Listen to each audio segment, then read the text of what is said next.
Dieu ne nous fera pas de cadeaux. D'ailleurs, penser que Dieu nous ferait des cadeaux en ce qui concerne les circonstances de notre mort, c'est présomptueux parce que lorsque nous regardons la vie des saints, voilà, regardons par exemple la vie des apôtres. Un seul n'a pas été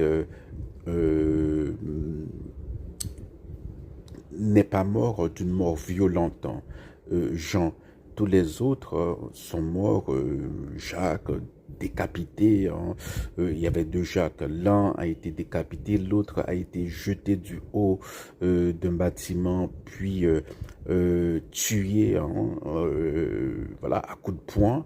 Et voilà, ils sont tous morts de manière très violente. Paul, il a eu la chance d'être un citoyen romain, sinon il aurait été crucifié comme Pierre. Il a été décapité, mais avant cela, il a passé une bonne partie de sa vie en prison, soit en prison enchaînée ou en résidence surveillée.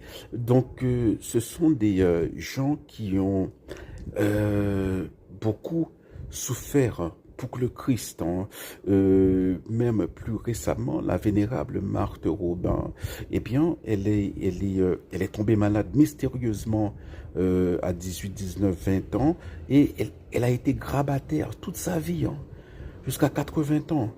Et on raconte que parfois, Dieu permettait au diable de la pousser du lit. Parfois, elle passait la nuit, voilà, à terre. Parfois, voilà, vers la fin de sa vie, dans ses excréments et ses urines. Donc c'est voilà.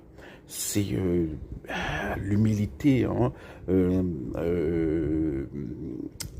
dans son extrême. Voilà, Dieu, c'est pas par méchanceté qu'il fait ces choses-là, c'est parce que nous sommes à l'école, nous sommes des écoliers, l'école de la vie. Dieu, nous sommes en pèlerinage pour apprendre deux choses. L'amour, c'est dans la souffrance que l'amour se cristallise. C'est dans la souffrance que l'amour se purifie d'un côté. Et de l'autre côté, nous devons apprendre l'humilité. D'ailleurs, les périodes de la vie nous tendent vers l'humilité. La vieillesse, lorsqu'on a le dos courbé, doit marcher sous bâton ou pas qu'à faire fréquent encore. Donc tout ça, c'est pour nous préparer